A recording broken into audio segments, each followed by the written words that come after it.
Hello and welcome to the Nordic Takedown. You're listening to episode 102. And today it's me, Jonah, and Adam. Welcome.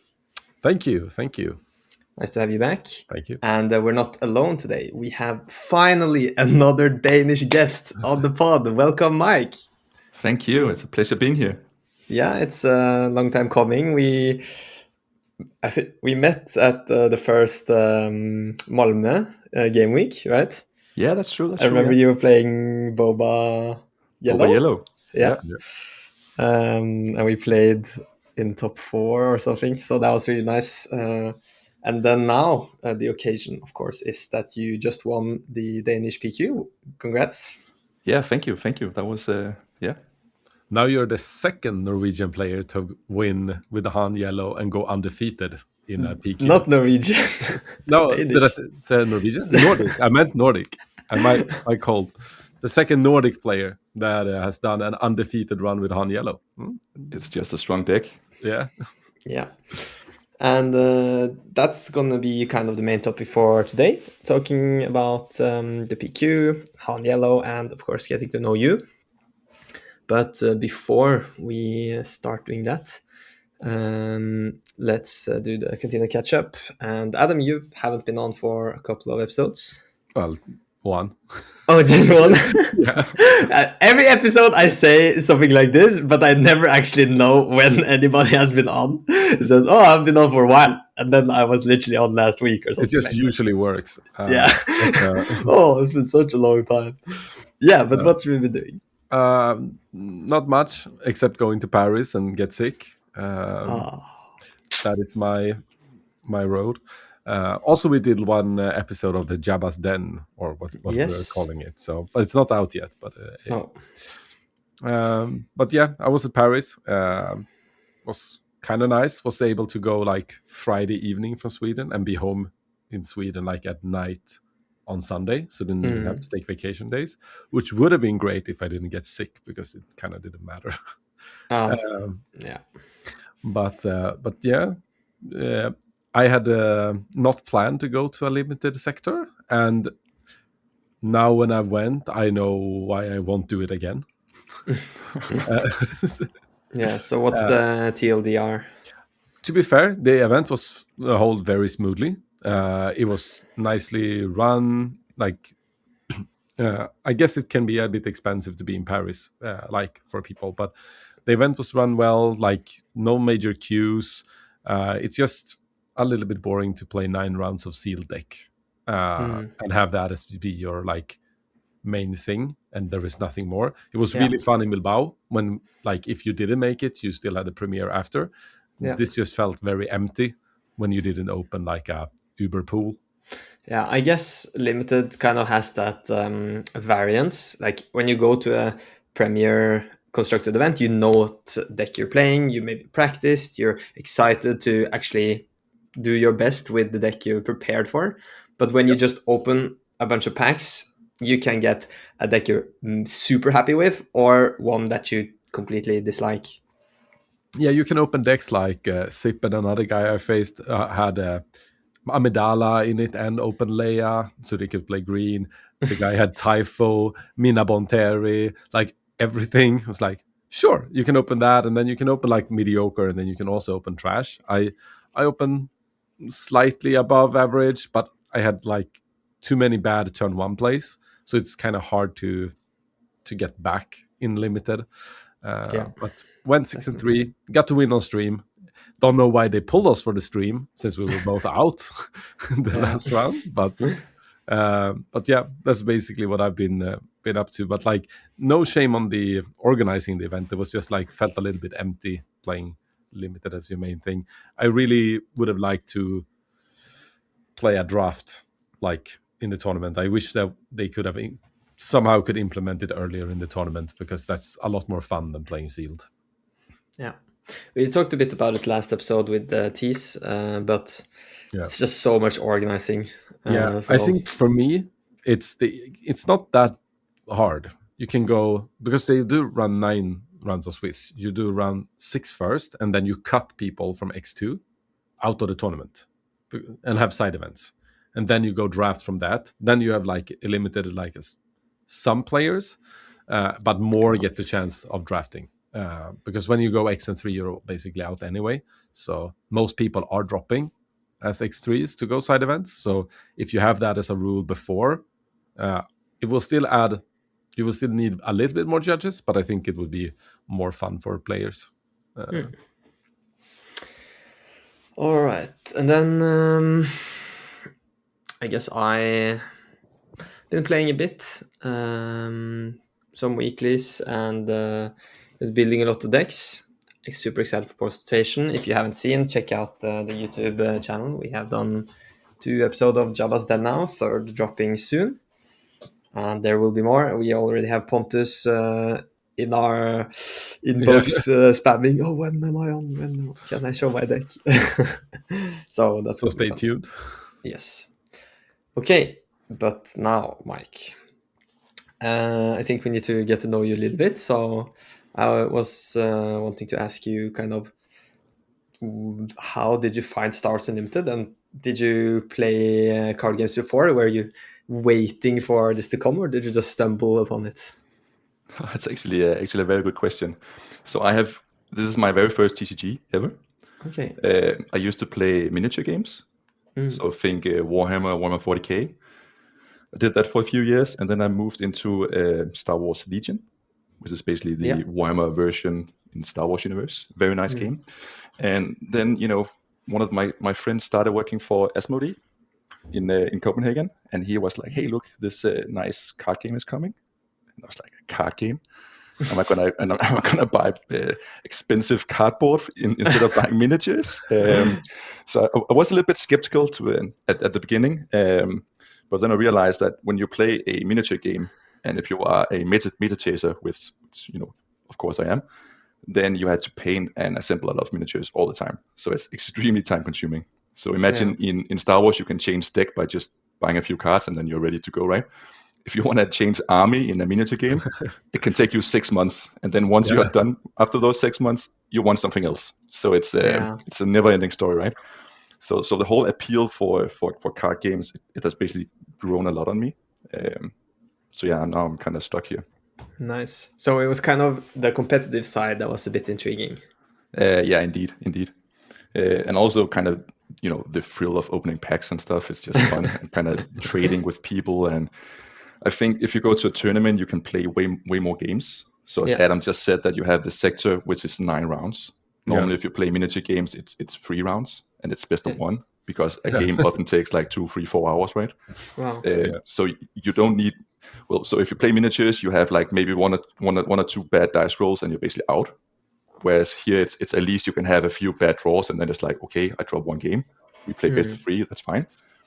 So I think it's way more competitive playing card games. That's kind of the appeal for me, I think. Yeah, cool. And we already said you're based in Denmark, but where do you have a local community? So I'm based in Copenhagen, and I play a lot in Faro Cigar in Copenhagen, basically in the middle of the city. That's also where I think the very first PQ in the Nordics were held. Yeah, I think so. Yeah. So I frequent that store quite a bit. Then there's also some other stores around the city where I come from time to time. So we have I think a pretty good community around Copenhagen. Yeah. The first PQ, also known as the Boba Fett pandemic. Oh yeah, that was fun. Where someone won the PQ, right, without a sideboard. Yeah. That was still crazy. That was I think double yellow Han, right? Yeah. Double yellow Boba, I think. Yeah. Space Boba. Stupid space Bobas. You were there. And there was kind of Jonah. What? You were also there, right? We were both playing Boba Green, right? Both playing Boba Green. Yeah.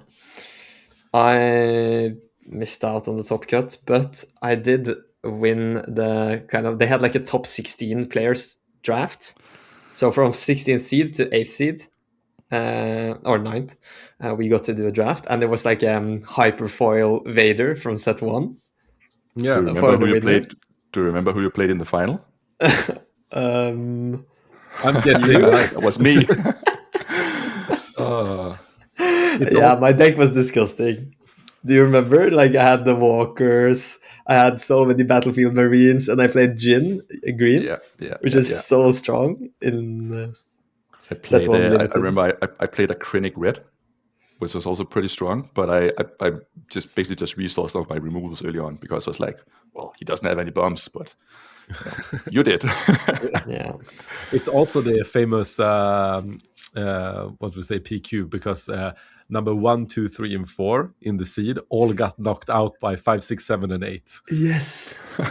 And it was so sad because Philip had the spicy Kylo, right? And we was such a good meta call, just like racing all the Bobas. Yep.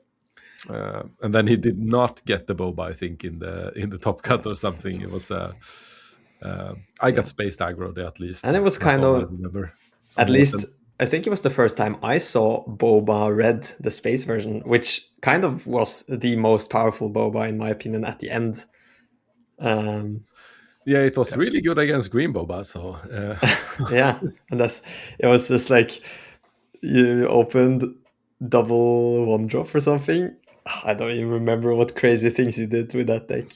Let's not remind anyone about that. No, let's focus on present and not that dark past. But it is our humble beginnings. Or actually, as we said, it was Malmö Game Week. Yeah, that's where you also did really well, top 4, right? Yeah.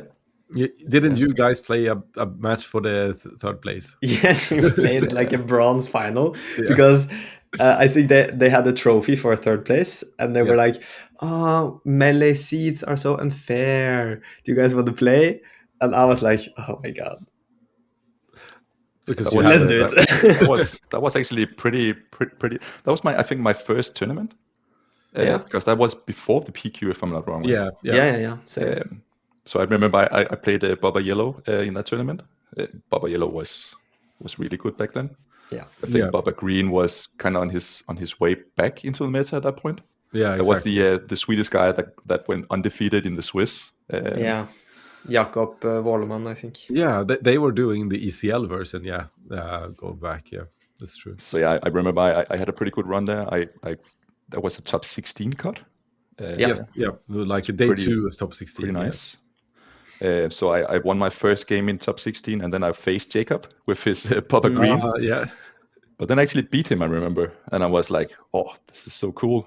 And then I faced Morten, one of the Danish players, playing Sabine Red or Sabine Tackentown. Yeah. And Boba Yellow against an Uber aggro deck. That sounds pretty good. I remember I was on stream. That was also my first time on stream. I was so nervous. So the first game I kind of beat him quite handily, and then I just lost both of the next games. That's that was tough. Yeah, that's where I lost the game on for a cos. I did it in that event as well on stream. Dark Saber sports card.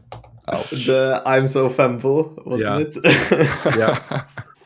Oh no, the humble fumble. Humble fumble, yeah. But the humble fumble that Jonathan made them like clipped and made a gif of. And posted in the forums. Yeah, that was great. Yeah. Okay, but let's fast forward to Secrets of Power meta and the PQ. So I basically did not see much about what was going on. So you might have to tell us what was the PQ like? How many players were there? What store?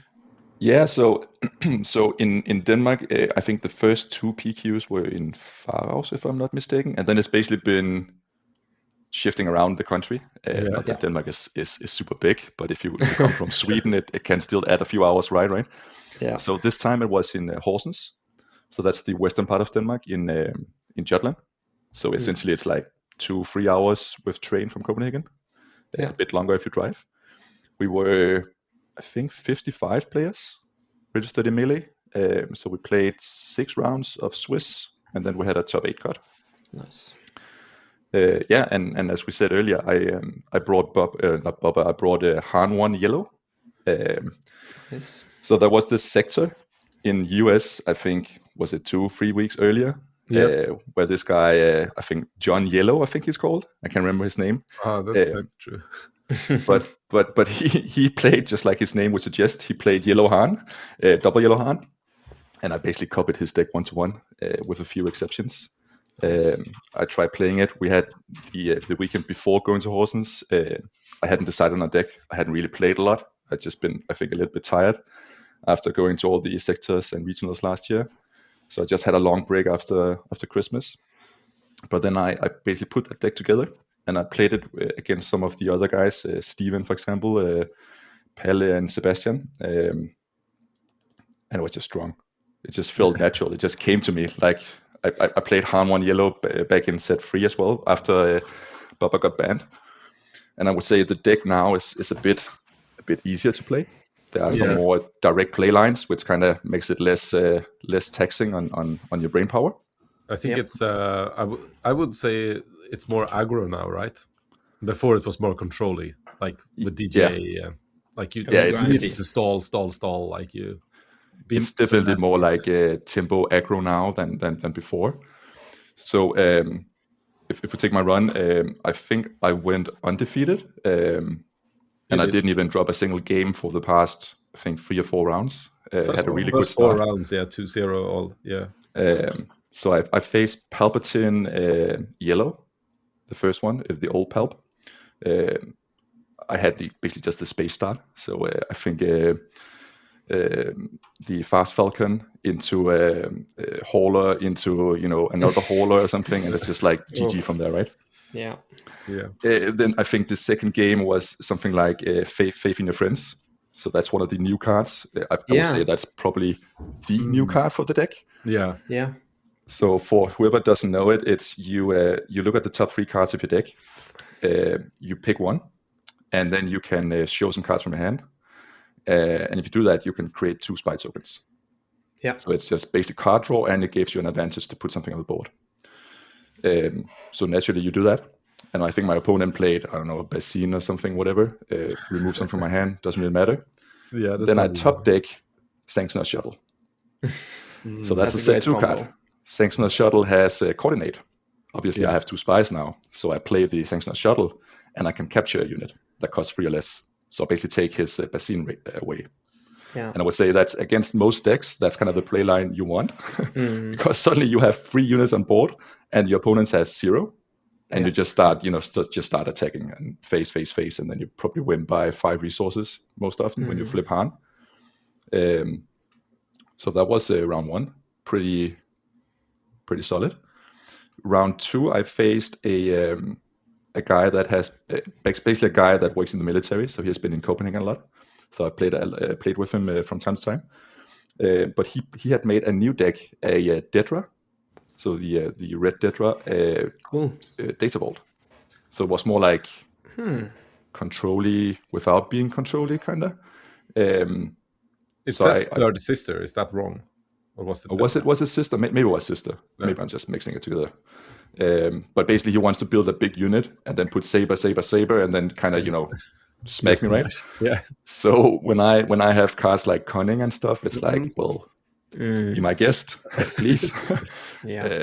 So that was also kind of one-sided. I think one of the games, the first one, he had an overrun barrage, kind of like going into 5 resources, and he basically just cleared my board. But he had already taken like 20-something damage. So, when I deployed Han and another fast Falcon, I basically had the game. And second game there was just me going space. That seems to work. It seems to work against a lot of decks to go space. Exactly. Yeah. I can't remember who I played in 3rd round.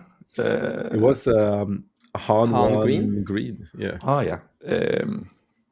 That was a young guy from down south in Denmark.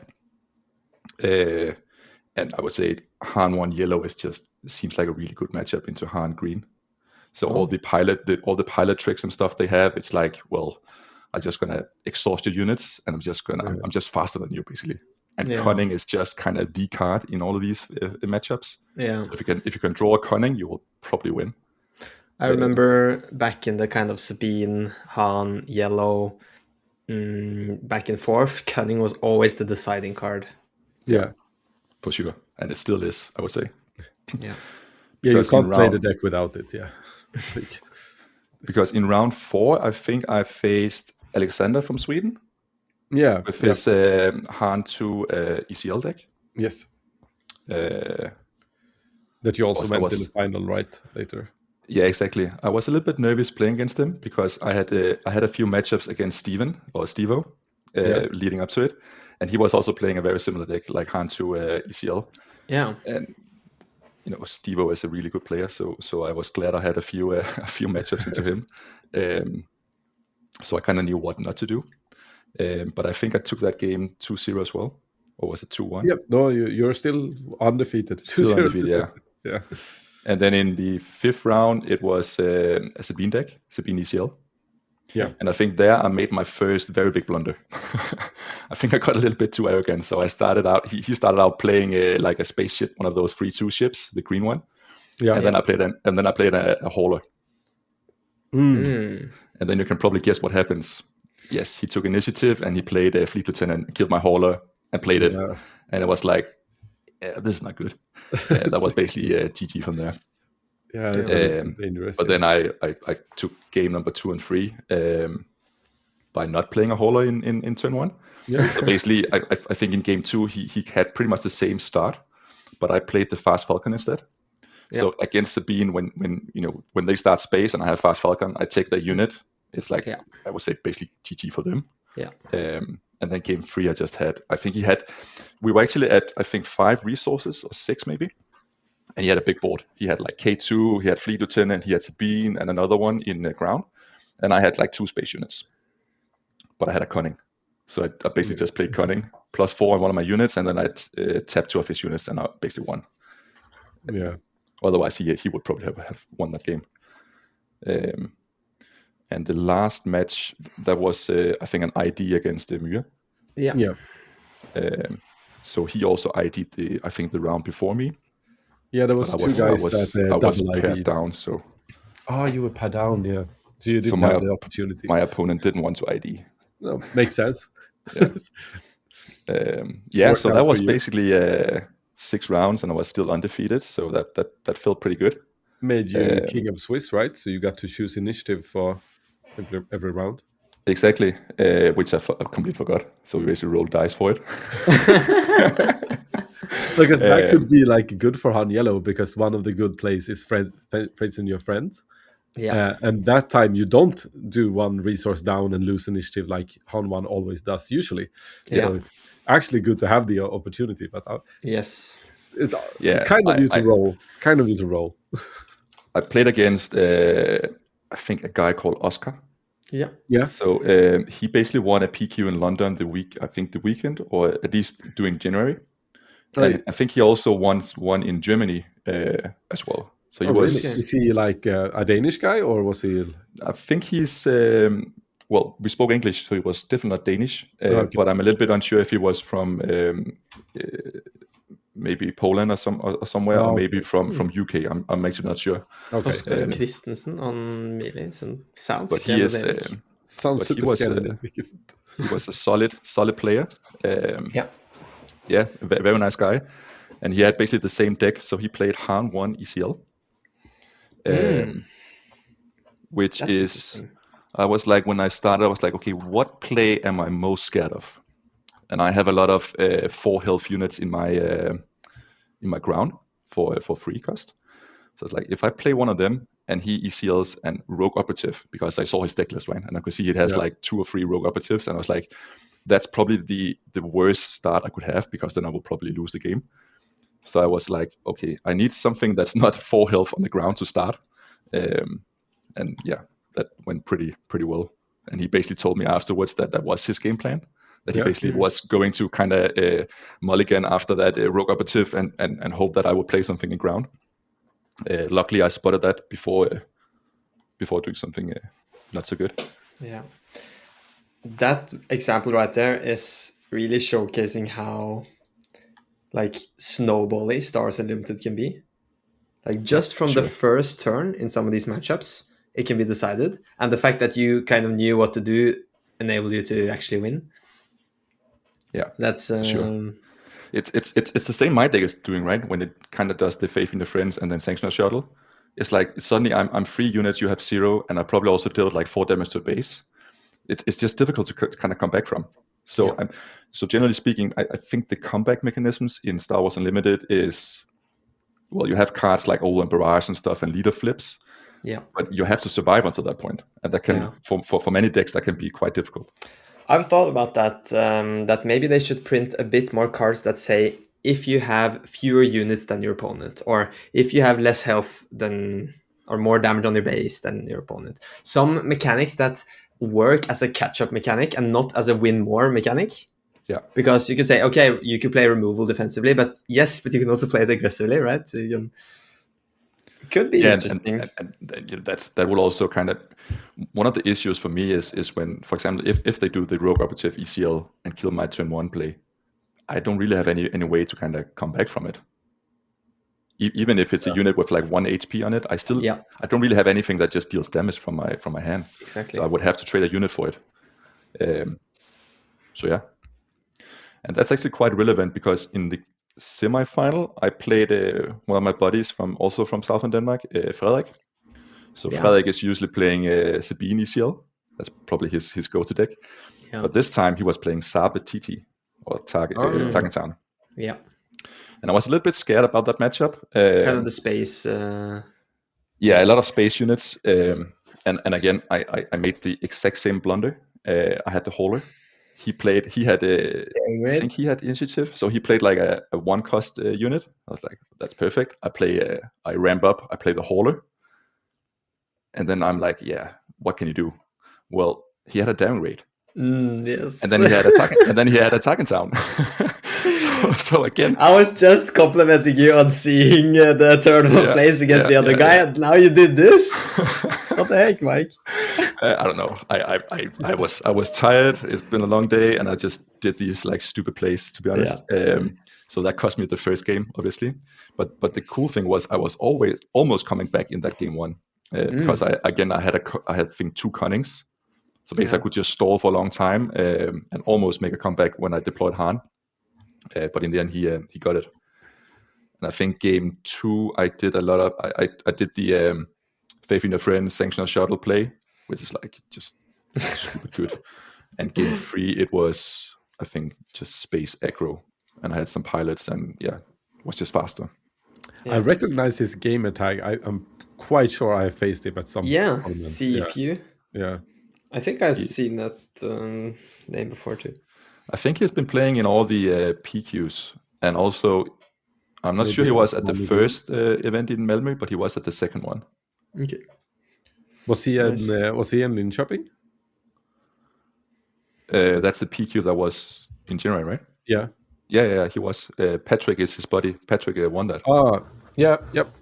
I drew with Patrick, yeah. I think I faced him in that. I'm not sure, but I think so. I faced him at some point for sure. So he's definitely, I would say, the stereotypical aggro player. Sabine ECL is definitely his favorite deck. So I'm looking forward to seeing what's happening with these players when the next set hits. I mean, there will for sure be some aggro around, but maybe not as like one deck like Sabine was. Maybe there will be more contenders. I think Sabe might be it, but we'll see. Maybe something new will come. Anyways, in the final, I was faced against Alexander again. Our Swedish friend. And I think he took the first game. Well, he did. And I was like, this is not good. I beat him 2-0 in Swiss pretty easily. But this time he had way better draws. Also, like Padma is just a ridiculous card in that deck. You play her for 4, and then you have 3 units on board. And it's like, what am I going to do? And also, Typho is just annoying, especially if you don't have the space start. So I think that was how he won game 1. Basically, spent too many resources getting through Typho while he just kept knocking on my base, right? So I lost that one. Then in game 2, I can't remember how that went down, but I guess I won.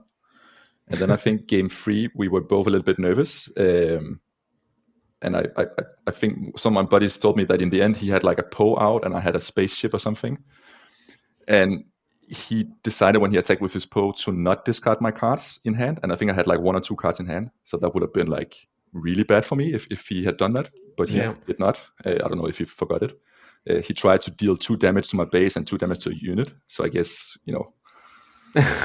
kind of third round in the final is always a bit tricky, right?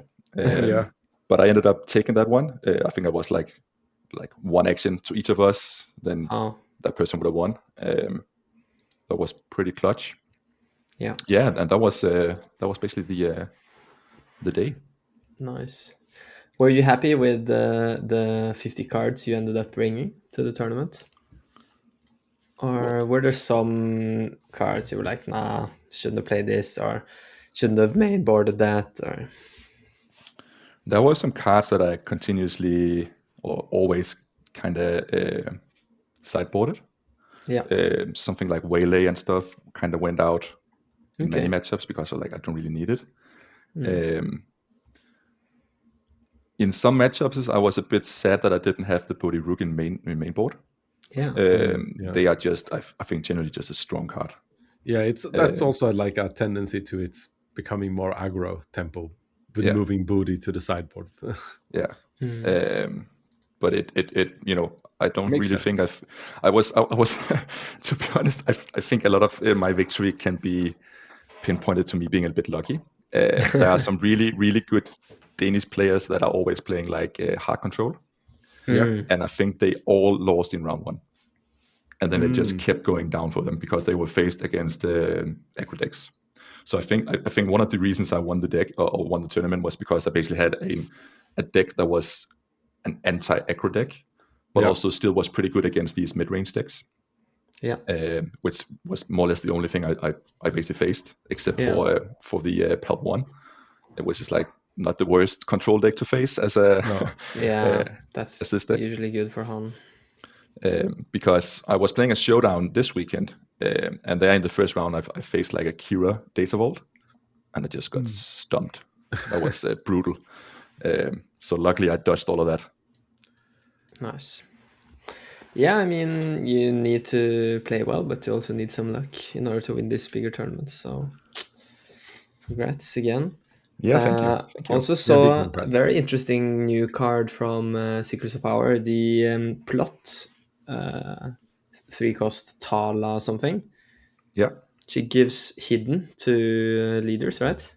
Yeah, exactly. She gives hidden to all your other units on board. Units, she's so good against ECL decks. Exactly. So against all, so essentially, I didn't practice too much with the deck. I think I had maybe like 10, 20 games or something before going to Horsens, but I played it a lot back in set 3, and it's still a lot of the same cards, but it plays differently.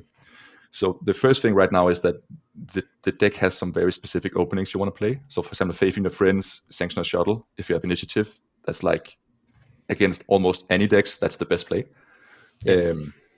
And also just the famous Falcon start. Fast Falcon is just putting pressure. Those 2 starts always kind of works. Yeah. If you get something different than that, then it's kind of where you have to think, right? And then one of the things you need to consider is, how do I flip Han without getting him killed? Because if you can make him survive like the 5-cost and the 6-cost resource round, you basically win the game, pretty much, almost always. So one of the things is, for example, if you play against these ECL decks, especially the Han2, is that they will ECL a Poe into him and just kill him, which is frustrating. So you basically just spend those free resources to kind of deploy him and then play that Dahlia from plot to basically almost guarantee that he will survive. Yeah. Yeah, it's also so good because the Han 2 player will have to sit and wait. So you can do everything you want to first, and then you just flip and play this, and you can't do anything. And I still get like 4 or 6 damage, depending on if you have a hotshot or not, I guess. Yeah. That's really solid. So that's really strong. Sometimes I would also play like a Kira instead. Yeah. That's also a kind of way to say, okay, that unit you can basically ambush into me, or if you have a removal card or something, kind of get rid of that. So often I would play Kira on 4 resources to kind of protect Han the next turn. There are some very, I would say, the deck is a lot easier to play now than it was like a year ago. Fair enough. But it's certainly a fun deck to play. It looks fun. Yeah, it's I'm been a deck that I considering- looked to maybe bring a couple of times, but it's always felt like it's not that good. But apparently it is now. Like now, and now it's too late.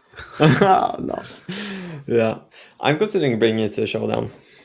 We'll see. If I do, I will definitely tell you guys how it went. I basically, well, there was a showdown in Faust in last Saturday. I didn't have much time to play around with decks, so basically just took the same, and also did get a bit of flack for that. But there was more control decks this time around. Yeah. And there I would say that's the main problem for the deck. Yeah, which wasn't the case before because you had No. DJ. Yeah. And like you DJ tech package was actually quite nice to face control. Yeah. It just took time. Like the boss blues just took time when I played it in. I had to run 3 boss blue in a row when I was in the Copenhagen. It went to time, like on the last cards all the time. But you're winning unless the time runs out and you get a Yeah. draw. Crazy. But that is absolutely a lot worse now. So you need to dodge them. But I also think that those blue-green villainies have gotten some new cards now. For example, Kira, she can ramp, resupply whatever in turn 2, right? And then turn 3, she can do a flip. But when she flips, she can play the Cat Bane from yeah, that one is actually good. Yeah. And that's what happened twice to me this weekend. I was like, oh, this sucks. So you kill one of my units, and now you have 2 kind of semi-big units on board as well. Yeah.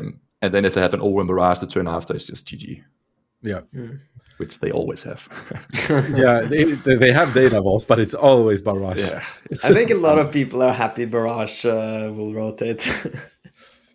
Yeah, it's funny. So I actually last year I came in second in a PQ in ECAST, also in Denmark, which gave me the ticket for Las Vegas because the win already had a win, and there I played Kira Data Vault. So I have been playing these kind of like soft control decks myself, and I know a lot of people are kind of not too happy about these removal cards and all that stuff, but I think it's a necessity for the game, to be honest. Yeah, you need to be able to create some form of control deck. Otherwise, we will just have all these mid-range decks that will basically be it. We'll just sit there and trade units forever, and most likely the player starting can just go base and just keep going base, and then we'll probably win the game. So I think we need to be able to create these control decks. I agree. You could argue which cards are fun or not, but we need to have some form of control cards for sure. Yeah. And I think people have been maybe people are a little bit like, oh, barrage again nowadays, but I don't think we see it that much anymore. Like compared to like set 1, 2, Boba. 3, and even maybe set 4, there has been a lot more other colors than green, like been played, and it's been blue, green, hero. Then you don't see the barrage. So Exactly. I think it's the same a little bit with power. We don't see it played as much, so people are. But when you see it and it really hits you, it's just God, again. Yeah. So how was it hearing about all this Han1 shenanigans, Adam? Do you miss Tech DJ past? I miss Tech DJ so hard. My absolute most fun thing ever is DJing people. Like you should start playing the new DJ. No, he's so bad. Like DJing people, like especially Nicola in the semifinals in Stockholm, just amazing. Like, oh, you're Anakin, you don't want to flip, okay. Twice DJ, I'm overwriting my own DJ just to steal another resource. Yeah, I'm okay. Like that was absolutely amazing fun. Beating Alan in Oslo, like even though all my 7 costs went down to the resource pile, I was like, oh, I have DJ'd you a couple of times now. Now I'm at 14 resources and you have like 8, 9, 10 because you stopped resourcing. Now I can play my 7 drops from the resource pile. So you think people get mad when you play Over Barrage on them? Or when you DJ people on the flip turn. 3 times. Yeah. I think versus Nicola in the semifinal, I was like, I can DJ him a third time to deny the Anakin flip, or I can just win. So like, it's a little bit BM to not just win, but like, so I It's left it tempting. flip and I won. It was very tempting. Yeah, like people apparently hated to get DJ'd. I didn't get DJ'd a lot, but so I wouldn't know. But yeah, I missed those times. It was fun. It was fun meta. There was like Quinlan was there. There was something more. Sabine, which was a very easy matchup. It was great. Not biased at all. No, Django was not Omega busted yet, because that came in set 4. But in set 3, it was just great. So this was awesome. Yeah.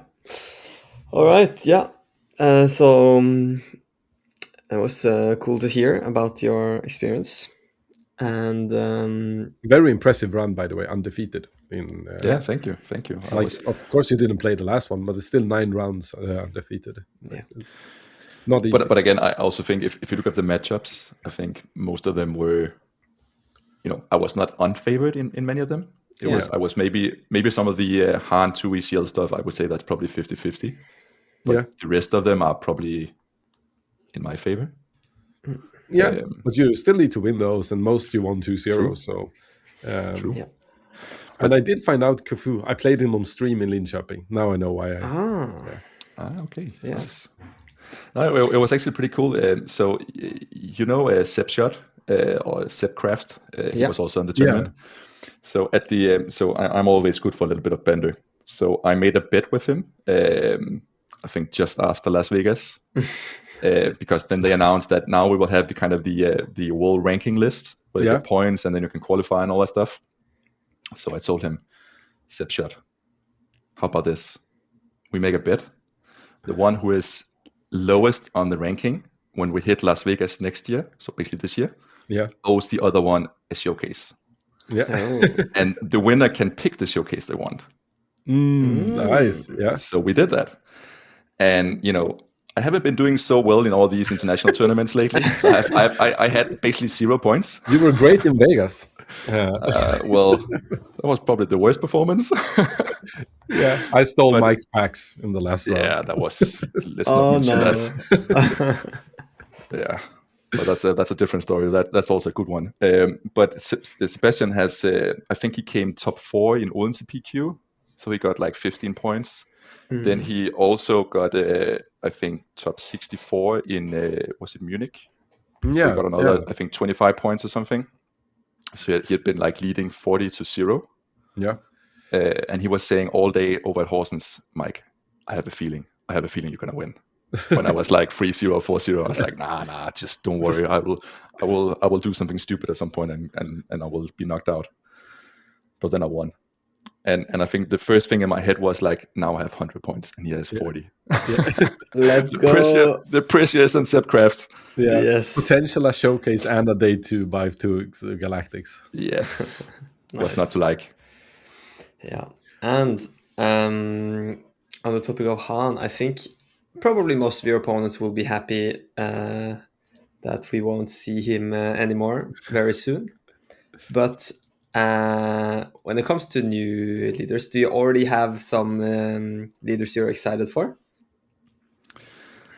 Truth be told, I haven't looked too much into the new set yet.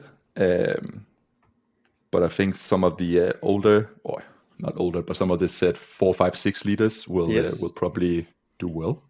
Mm-hmm. So now that I have 2 Sabe showcases, I will probably build a deck with her. Yeah. But yeah, I am, if you've ever played with me, I will for the most part, and now I just want to PQ with a light side hero, but I will always play villainy.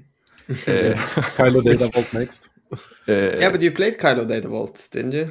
No. I'm not that crazy. I played Kylo ECL. Okay, yeah.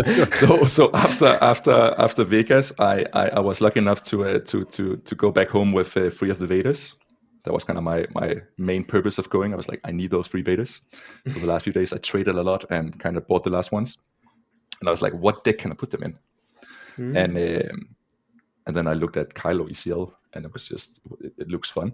You have that crazy turn where we have those beginning where you basically just want to ramp, and then you want to ECL either your Vader or your Anakin, and basically just steal the game, right? Yeah, it was Tulsin's nightmare.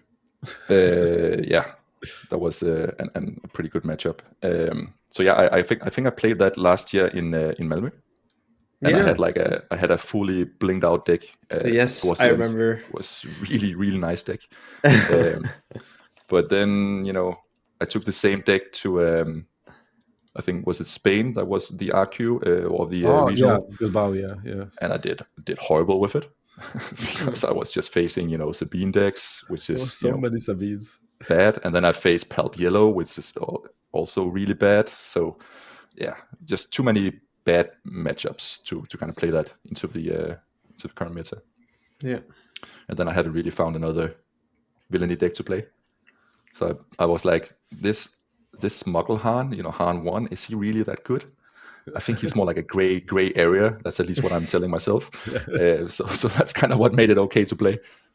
Yeah, you're just making the transition. Like I did the same. I just only played villain, more or less in the beginning. I had to flirt a little bit with Sabine because she was a bit insane. But after the Boba ban, I was like, Anakin, he's great. Han1, you just have to ease in. And now it's just all hero. They've had the best leaders for a long time. Minus Tulsin. Yeah. But yeah, I think I will look into like how you can make Darth Vader good again, because now that ECL kind of disappears, it will be more difficult, I guess. Is Timely also Shin Flurry? Yeah, I think Timely is a smuggle card, so set to, right? Yeah. But you will have Shin Flurry, yeah? Yes. The yellow decks, yeah. And then there's also the leader where you can discard a card. Because, Dryden boss, yeah. Yeah, that's interesting. But yeah, if all the removal cards are basically disappearing, then kind of it's interesting to see what the game will become. I think it will change quite a bit, unless they decide to reprint some of it. And I think the initial meta we have with the first tournaments is probably going to be different from what we have after a month or two. Yeah, most likely, innovation like this usually takes a bit time, and also we need to see what's strong in the beginning for other things to rise.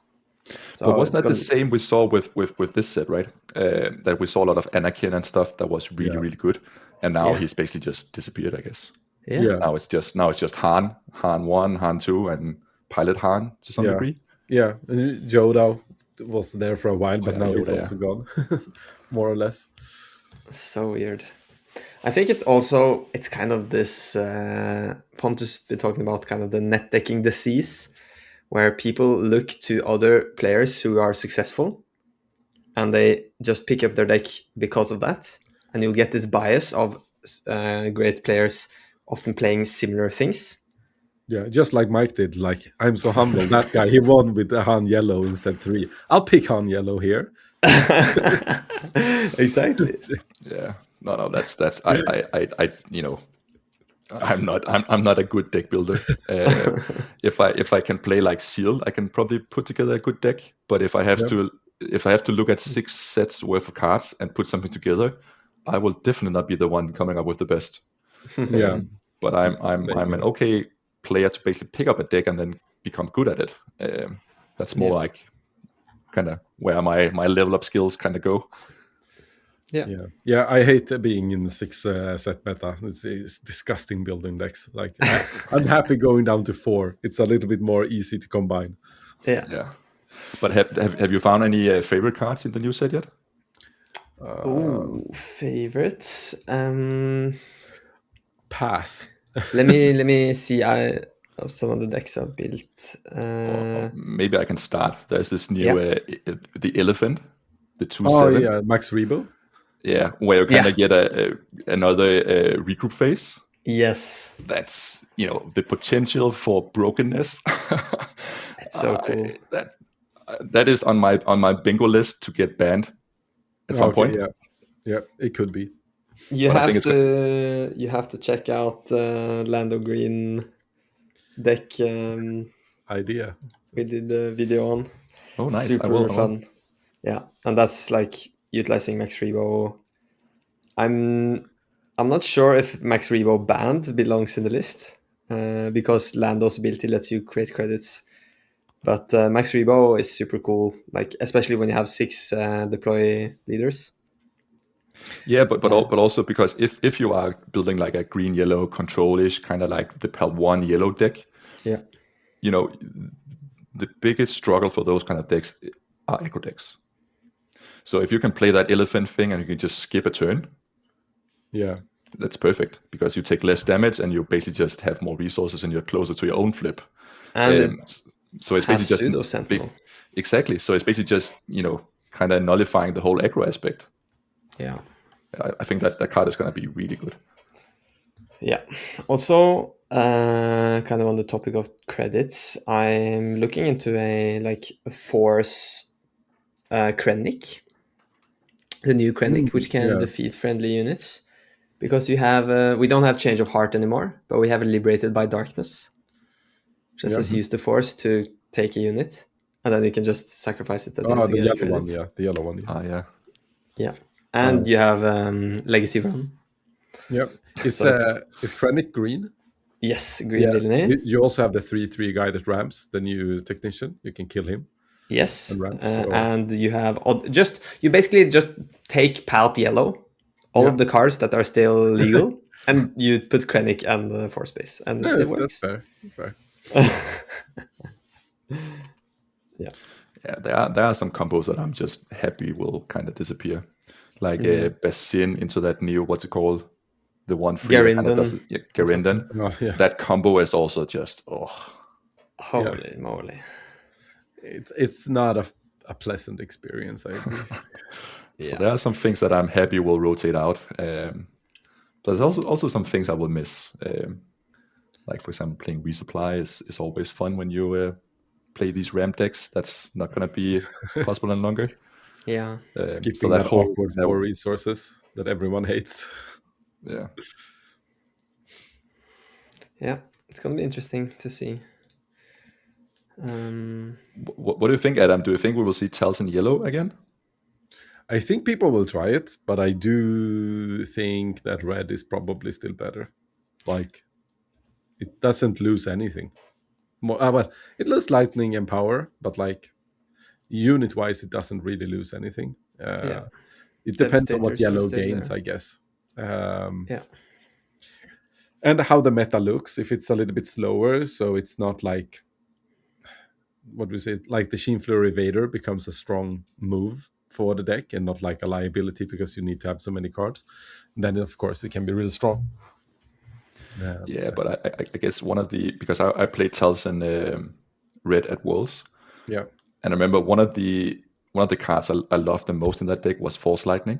Yeah. And that will basically go away now, right? Yeah, that's gone. That and power. It's two big misses. So, but lightning is for sure the one. I think we will have to play like Shatterpoint or something, but it's not the same. Yeah, true. There are some substitutes. I'm super interested to see if the red-blue shell will be enough for control decks now, because usually we had blue-green villainy, but now they've printed a new single ignition thing in red.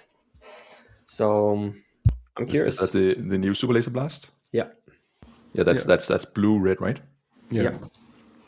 I think there will come single a control deck with that when the meta settles. Then because there are some removals, but they need to like find what they need to counter. Exactly. Yeah, that's the problem. You can't build a control deck right now, basically. No, it's you will just get overrun because you don't have the right tools at the right time. Needs to be really tuned. Yeah, but also one of the backbones of control decks is vigilance, for example. Yeah. So you kind of need something to substitute that. Yeah. Yep. You need to find some new restore, and then the new the new control decks most likely will have to actually kill you. Like you will have a little bit more units. Like the end game units needs to actually hit base. Yeah. It's either that or they are just going to sit and stall and wait for people to deck out anyway, and that sounds not fun. Yeah. I don't think it's gonna work either, to be honest. So they will have to smash face at some point. Yeah. But I think the new Vader leader will be interesting. Yes. I think he has got a little bit of flack that people are saying that he's probably not good. But what I think a lot of people don't realize is that you can basically use him as basically just wait deploying him, and then deploying him in a turn, and then you can do that like almost single action kill on an opponent. I think that's going to be very, very strong. Can it go on base? Yeah, it is on base, isn't it? Maybe I'm remember wrong. You can like discard cards. Deal damage to a unit or base. Yeah. So I think I think he will be some kind of control leader where he will kind of be the finisher. Yeah. That's what I pitched. I actually think that he's going to be like nice. We're going to see Vader blue, like from set 1. Like it's going to be that kind of deck, I think. It's fun. If it's good enough, who knows? We basically had the exact same discussion, and I then said no, Palpatine red, because you can just not deploy and then triple sudden ferocity Cinta. I felt it sounded that sounds broken. Yeah. I mean, you just wait, you play all removal, maybe you get some big ships out, and then you just finish with your, how much is it? 15 damage? Yeah, 369.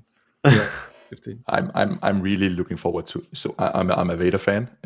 So I really want to see that showcase Vader. I think it's going to be one of the best showcases, or at least potentially one of the best showcases designs.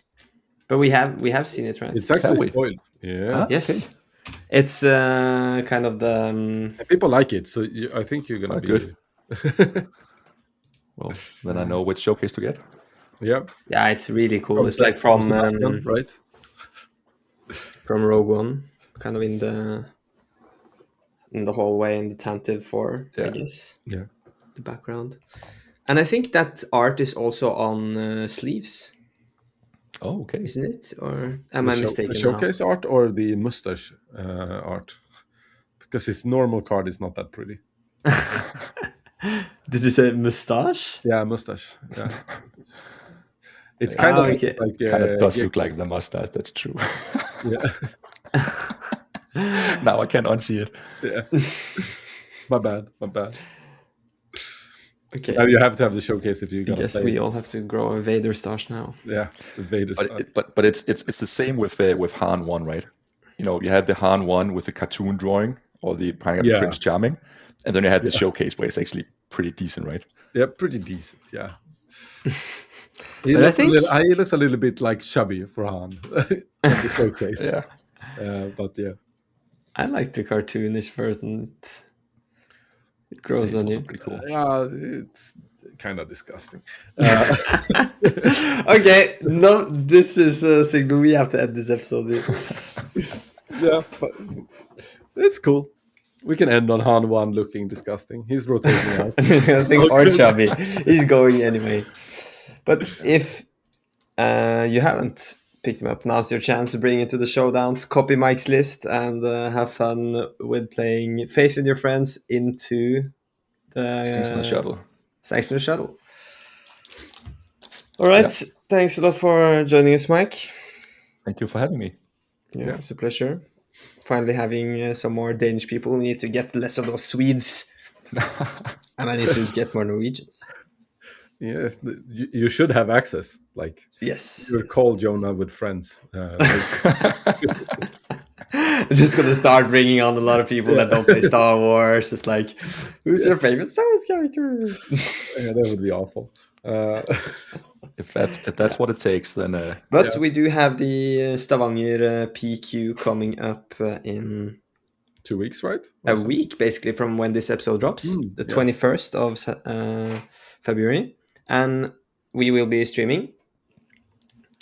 Victor and I will probably host. That's limited, right? Yes. Yeah. Oh, that's so cool. Do you know if any Danes will show? I don't think so. Yeah, it's a little bit expensive travel. Yeah, so I was actually looking at the tickets, flight tickets. It was not too bad, like 200 euros back and forth. But I think now that I qualified for Worlds, it's a little less appealing. Yeah.